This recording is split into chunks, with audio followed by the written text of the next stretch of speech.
What did the Apollo 11 moon landing, that Saran wrap currently keeping your leftovers fresh in the fridge, and the entire modern automotive industry actually have in common? I know, it sounds like a complete trick question, right? But the answer actually lies in the 120-year history of a scrappy little startup from the flatlands of Michigan. A company that literally started out with wooden tubs and tar paper and somehow grew into a name you absolutely know, Dow Chemical. Welcome to The Explainer. I am so incredibly pumped to guide you through this journey today. We're going to unpack exactly how a one-product startup, founded way back in the late 19th century, evolved into a massive, global, and sometimes controversial titan of industry. We'll get to see exactly what happens when raw, scrappy innovation runs headfirst into the incredibly complex realities of operating on a global scale. Okay, let's dive into this. We've got a really clear, logical path through over a century of history to cover today. 1. The scrappy Brine startup. 2. Defeating the bromine cartel. 3. Wartime catalyst and plastics. 4. Navigating growth and controversy. And finally, 5. The modern mega merger era. Let's kick things off with part 1, the scrappy Brine startup. So our story begins right in the 1890s, in this small, flatland village called Midland, Michigan. Now, Midland happened to be sitting right on top of a massive underground reservoir of brine. Enter Herbert H. Dow. Locally, some folks actually called him Crazy Dow. And why? Well, because in 1891, he was trying to use a process called electrolysis, running electric currents to separate elements to extract bromides directly from that Midland brine. Now, you got to remember, electricity was so brand new at the time that the President of the United States was literally afraid to touch light switches. But Dow, he persisted. Operating out of a rented flour mill barn using these primitive wooden cells, he successfully laid the technological foundation for what would eventually become an absolute empire. This whole era brilliantly illustrates Dow's indomitable optimism. I mean, just listen to Tom Griswold, the very first head of Dow's patent department. He noted, "From H.H. Dow, there was a new idea every morning." The sheer volume of innovation pouring out of this man was just staggering. But, he didn't do it alone. He relied heavily on critical early investors, like his college classmate James T. Pardee, who actually had the foresight and the funds to help build the ladder to Dow's eventual success. Moving on to part 2, defeating the bromine cartel. Now, what's really interesting about this slide is the sheer David versus Goliath dynamic. Of course, no great business story is without its existential threats, right? In the early 1900s, Dow was pushing to expand into international markets, and the Deutsche Brom-Convention, which was a massively powerful German cartel, well, they did not like this one bit. To completely crush the American upstart, they flooded the U.S. market with bromine priced at just 88 cents a pound. Dow's plants needed to sell it at $1.65 just to survive. Other American manufacturers were folding left and right, and Dow went deep into debt. But instead of closing up shop, Dow executed what is honestly one of the most brilliant tactical maneuvers in business history. While the German cartel was busy dumping that cheap bromine in the U.S., Dow secretly bought up that very same 88-cent German bromine over in New York. He then shipped it right back across the Atlantic and sold it in Europe for his required $1.65 a pound.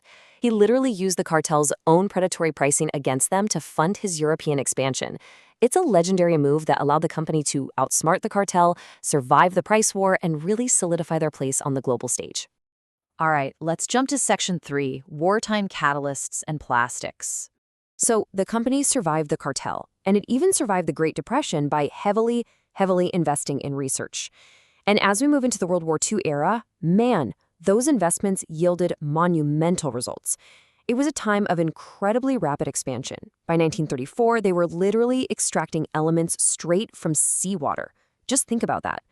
Then, by 1940, anticipating the wartime needs, they built a massive plant down in Freeport, Texas, specifically to produce magnesium from that seawater. That was a completely critical lightweight metal for military aircraft. And in 1943, they partnered up with Corning Glass to form the Dow-Corning joint venture, pioneering silicone products. Under Willard H. Dow's leadership, that relentless focus on organic chemistry was paying massive dividends.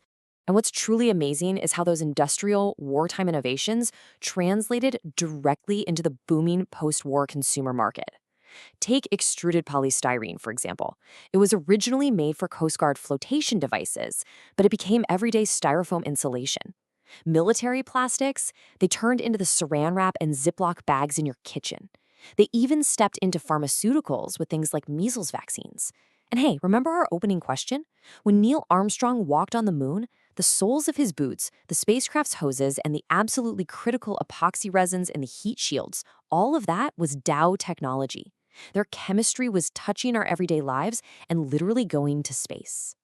Which brings us to Section 4, Navigating Growth and Controversy. By 1974, Dow had actually become the most profitable chemical company in the entire world. But transitioning from a scrappy innovator to a sprawling global giant inevitably brings the immense friction of scale. Which brings us to a really pivotal question for our explainer today. What happens when relentless corporate growth and the production of incredibly powerful chemicals meets intense global and environmental scrutiny? This is exactly where the narrative shifts from unbridled corporate triumph to a highly complex, sometimes messy, historical reality. So the crucial point is that truly understanding a company of this size requires looking at its most difficult chapters objectively. In the 1960s, Dow faced widespread campus protests over its production of napalm for the Vietnam War. The company maintained it was simply fulfilling vital government contracts. Moving to the 1980s, Dow assumed a liability for the anti-nausea drug Vindictin. Now, despite winning lawsuits that proved there was actually no connection to birth defects, the sheer overwhelming cost of that litigation forced the drug off the market. Then in the 1990s, the Dow Corning joint venture faced massive class action lawsuits over silicone breast implants, which ultimately led that subsidiary to file for bankruptcy protection. To really illustrate the staggering financial and legal liabilities involved in modern chemical manufacturing, just take a look at this number, $3.2 billion. That was the massive settlement figure reached in 1995 regarding those Dow Corning breast implants. It starkly highlights the huge risks and the incredibly intense public accountability that comes with creating the complex materials woven into the fabric of modern healthcare and industry.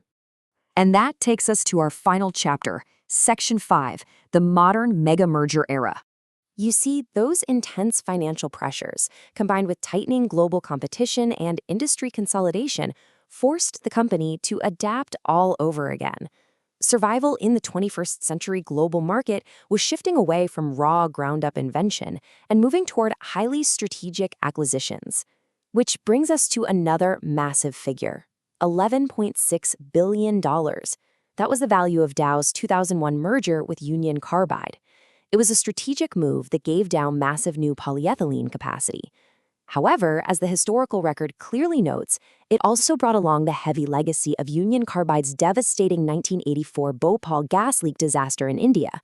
It's a stark reminder that corporate acquisitions inherit not just physical assets, but profound historical responsibilities as well. Let's move to this timeline and see how this builds into an incredibly complex corporate shuffling. This consolidation only accelerated into the 21st century. Following that Union Carbide acquisition in 2001, the industry saw even more seismic shifts. In 2015, Dow announced an absolutely historic merger with its longtime rival, DuPont. But here's the catch. The goal wasn't to stay together forever. By 2019, they completed a massive corporate reshuffling, spinning off into independent entities, culminating in Dow ringing the New York Stock Exchange bell as a newly refocused independent materials science company. When you zoom out and look at the whole picture, the contrast is just breathtaking. I mean, they went from Herbert H. Dow stirring brine in a rented Michigan flour mill barn with zero electricity back in 1897 to a multinational titan operating 94 manufacturing sites across 30 different countries today. Talk about scaling up. And through all of it, the soaring triumphs in engineering, the incredible innovations that touch literally every part of our everyday lives, and yes, the incredibly heavy public trials and controversies, the company's 120-year arc has been continually driven by this one foundational ethos from its founder. If you can't do it better, why do it? Which leaves us with this final, provocative thought to consider today. As we look to the future of heavy industry, how will a 19th century do-it-better mindset actually hold up in the 21st century landscape? With the absolute necessity of corporate sustainability, decarbonization, and circular economies, doing it better now means something entirely different than it did back in 1897. It's a massive puzzle for the world's materials science companies, and one that is sure to define our global future. Thank you so much for joining me for this explainer. I really hope this deep dive helped bring this complex history into focus for you. Keep learning, and I'll see you next time.